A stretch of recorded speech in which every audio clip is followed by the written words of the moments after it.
балам, енді саған білім алатын кез келді. Сондықтан бүгін отырарға жолға шығасың. Олжа, електі мен аттым. Атым Жанай. Белдескенде аты бұрам. Қалай болса солай. Қысқасы, анау мынау, талқан палау, тірлік бірлік жасаймыз.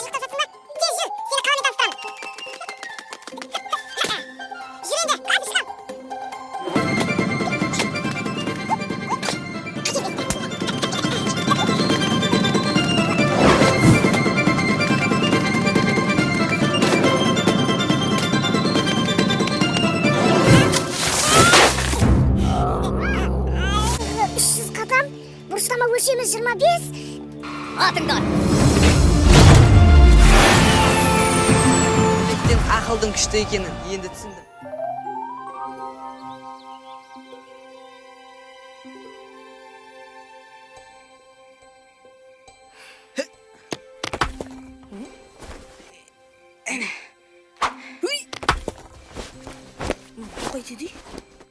Әлі ұйықтап жатсың ба?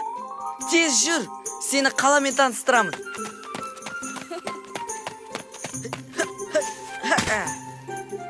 Жүр енді. Қазір шығам.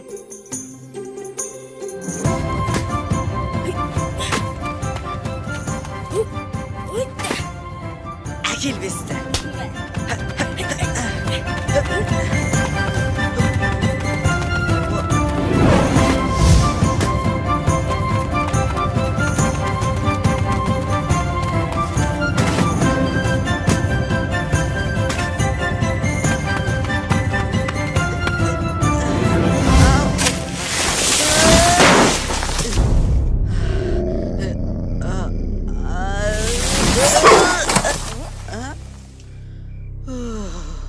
Сәл болмағанда өліп едім.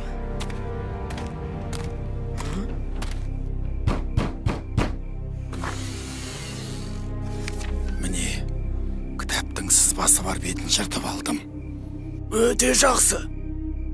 Тез-етіп осы құрылғыны жасауға кірісеміз. Ай толғанда қалаға шабуыл жасайсыңдар. Соған дайын болыңдар. Ләппай тақсыр. Естігенімізді отырар әмірсіне айтайық. Бізге сене қоймас, баламыз ғой. Бірақ олар кітап туралы айтты. Соны іздеуіміз қажет. Жоспар бар ма? Бірінші, шапандағы кісінің кім екенін білуіміз қажет. Ал екінші қашу керек. Иә.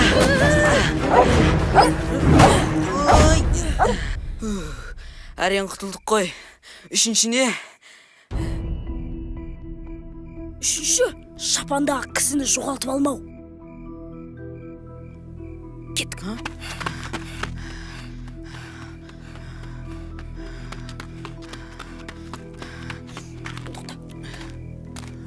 Кет. Хоппа.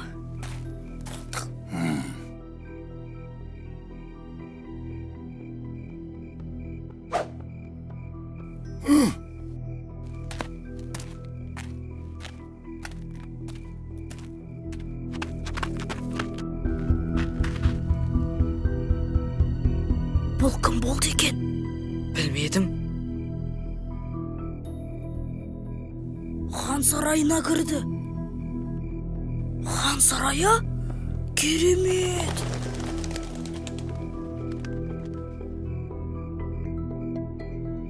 Демек хан сарайының қызметшісі болған ғой.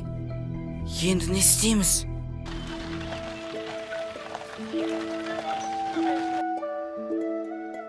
Бүкіл адамзатқа белгілі көптеген ғалымдар білгендерін келер ұрпаққа қалдыруды парыз санаған. Міне, мынау кітап. Бір ғана кітап. Ал білесіңдер ме? Осы бір кітап үшін қаншама ғалымдар бүкіл өмірін сарп етті. Ал сендердің қазір ғылымның қай саласы болса да тез меңгеруге мүмкіндіктерің бар. Сол үшін көп оқу керек. Ұстаз, соғыс өнеріне арналған кітап бар ма? Әрине бар. Майдан салудың өз жоспары, әдісі, мақсаты болады. Ол өз алдына бір қалам. Алайда сендерге алғашқыда дүние таным, көркем сөз және математика сабақтарын алған дұрыс болады. Отырар әміршісі келеді. Ұстаз, аман есенсің бе?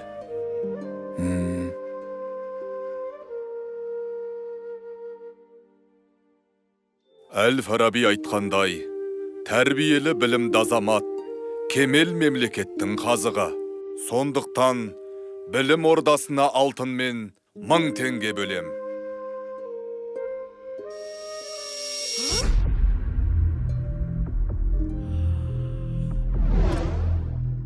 Әміршім, қазынаның ақшасын болмашы нәрсеге жұмсағаныңыз қалай?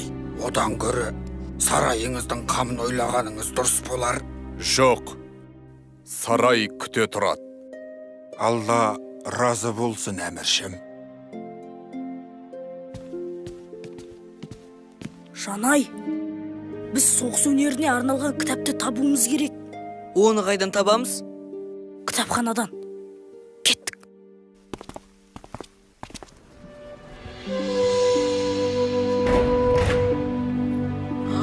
Мәссаған, отырарда осынша кітап бар ма?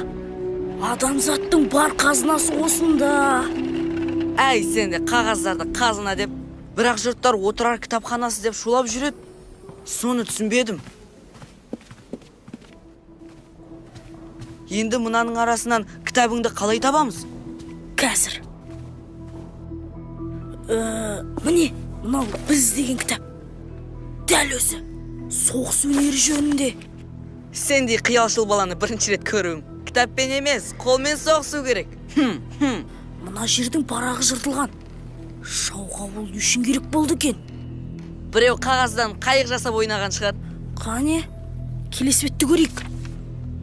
Міне, қамалға шығатын құрылғы. Олар осыны жасауда. Демек біз әрекет жасауымыз керек. Не әрекет? Менде жоспар бар. Кеттік.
Дайынсыңдар ма?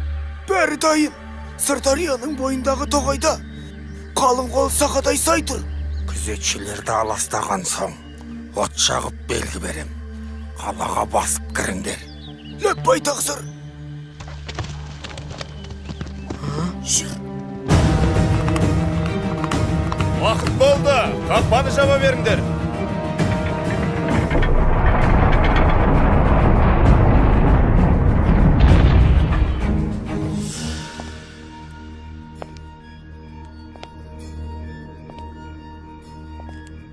Бұл кім?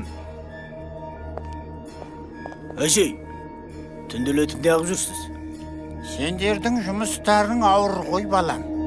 Кеше жайлаудан балғын қымыз әкелгем. Дәм татыңдар. Қымыз болса тартынбаймыз. Рахмет сізге қартана.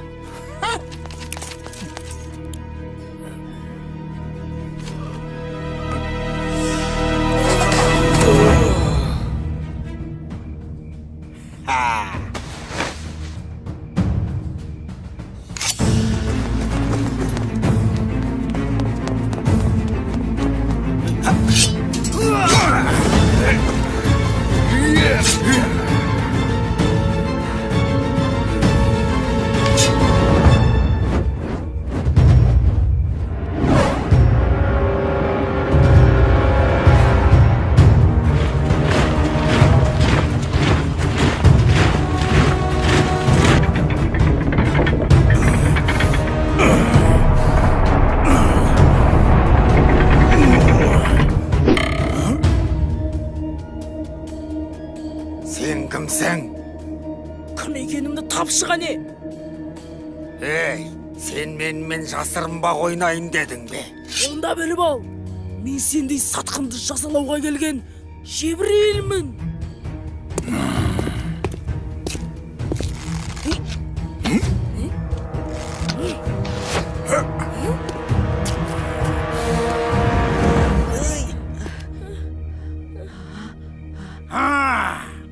Күшіктер, сендер екенсіңдер ғой. Қазір сендерді... Кеттік.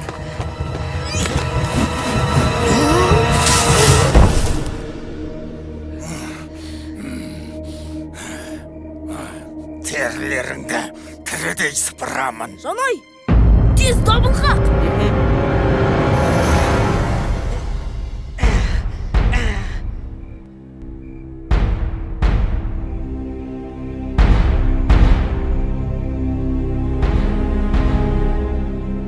Отырарды бәрібір жаулаймыз.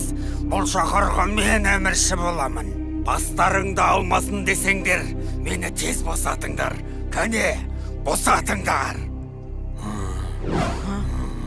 Көңілімдегі күдік рас болып шықты. Оңбаған сатқын неме. Сен жазаңдаласың. Мұны ұстаған сендер ме? Я, біз едік. Жарайсыңдар, балалар. Бірақ алғысты кейін айтамыз. Қазір жауды қайтару керек. Қане әскерлер, ұрысқа дайындалыңдар.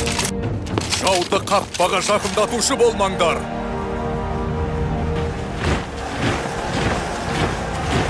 Олар мұны қалай жасады? Кітапханадағы сызбаны ұрлап оларға берген сіздің уәзіріңіз. Ой, залым.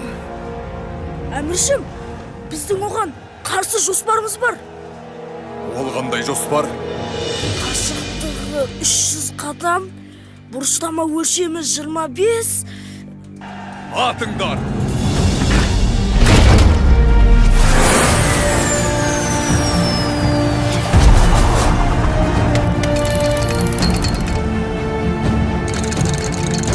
Атыңдар!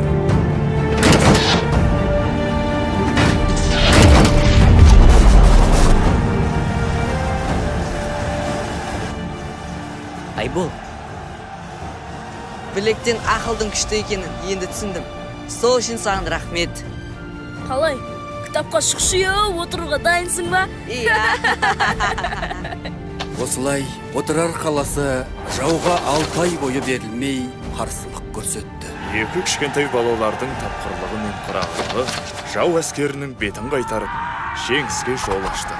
Отырар халқының өз қаласын қорғаудағы көрсеткен көзсіз ерлігі бүгінгі ұрпақтың мақтанышы мен қайтпас рухының үлгісіне айналды. Бұл сенің тарихың.